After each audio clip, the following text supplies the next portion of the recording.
남자 여자가 이렇게 바람피는 생각도 다르지만 연령층도 다르더라고요. 조물주가 그렇게 만들었다 그러는데 남자분들이 이렇게 길게 바람을 피시지 않나. 바람피는 사람들이 특징이 어떤 게 있을까? 좋아요, 구독하기 눌러주시기 바랍니다. 사실 이혼율 자체는 줄어들지 않아요. 근데 결혼 대비 그 숫자가 또 이혼율로는 절대 적질 않습니다. 그래서 이혼을 권장하는 건 아니지만 결혼하고 나서 한 배우자가 이렇게 길게 사는 것도 굉장히 힘든 것 같아요. 근데 대부분 부부가 이혼하는 원인 중에 대표적인 경우가 사실 외도입니다. 외도가 가장 많죠. 전 연령대에서 외도가 많죠. 바람을 남자 여자 중에 누가 더 많이 필까? 몇 살까지 필까? 이런 부분에 이제 가끔 상담 오시는 분들이 질문이 있어요. 우리 영감이 이렇게 아무래도 요즘 수상해요. 자주 샤워하고 옷도 자주 갈아입고 아주 룰루랄라 신났어요. 근데 그 나이에 될까 하는 생각이 드는데 변호사님 생각 어떠세요? 이렇게 물어보는 분들 계세요. 제가 볼 때 여자분들은 갱년기를 기점으로 이제 외도는 급격히 주는 것 같아요. 근데 남자분들은 여자들이 생각하는 갱년기 때부터 극성으로 더 바람을 피시는 것 같아요. 왜 그런 차이가 있을까? 남자분들은 성에 대해서, 이 섹스에 대해서 포기를 못 하시는 것 같고, 내가 좀 있으면 체력적으로 떨어져서 못 하니까 그래서 더 집중을 하시는 것 같아요. 그래서 어찌 보면 50대 중년부터 더 극성으로 이제 성적인 부분에 대해서 집착을 하시는 것 같다라는 생각이 들면서, 그러면서 또 뭐가 문제냐면 댕댕그라라든가 이렇게 성기능 촉진제 있죠. 이런 것들의 영향을 받아서 제가 그냥 상담 오는 아내분들한테 그래요. 남편분들은 언제까지 바람을 피냐고요? 언제까지 더 참아야 되냐고요? 물어보신다면 80세까지 팔을 좀 참으시면 좀 나아질 것 같아요 라는 생각이 들고, 그렇게 생각한다 말씀드려요. 얼마 전에 아내분이 상담을 오셨는데 아내분은 74세시고요 남편분이 77세시래요. 근데 여자분이 생겼대요. 그땐 저도 좀 적잖이 당황했어요. 77세신데 댕댕그라를 챙겨가지고 바람피러 가시고 또 그런 남편분을 보면서 74세인 아내분이 화가 나시는구나. 저도 조금 마음속으로 적잖이 좀 충격이었고 좀 놀랐다라는 생각이 들었는데, 또 하나는 90 넘은 분이 꽃뱀분한테 당하셔가지고 전 재산을 싹 이렇게 털린 경우도 봤습니다. 일반적으로 70세까지는 피신다. 그래서 보면 남자분들은 돌아가시는 날까지는 아마 여자 생각을 하지 않으실까?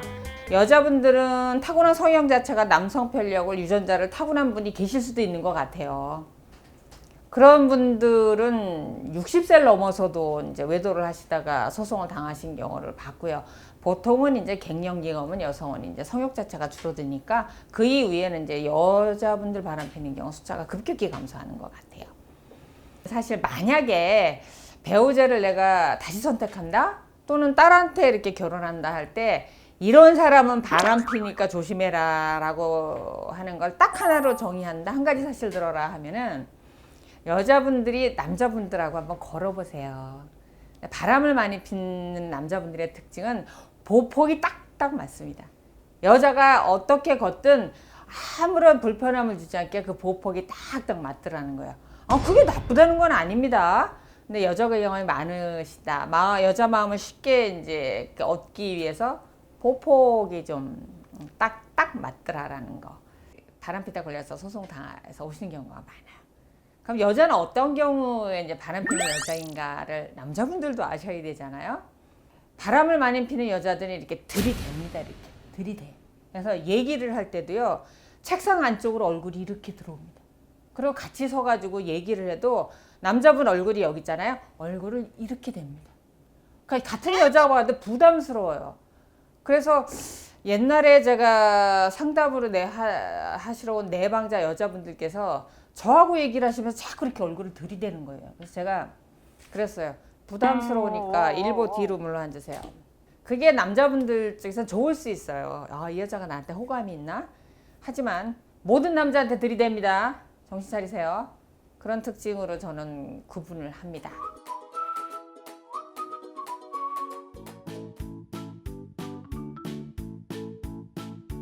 별거를 하면서 별거 이후에 형성된 재산에 대해서 재산분할로 들어올 것인지는 이제 두 가지를 판단해야 되는데요.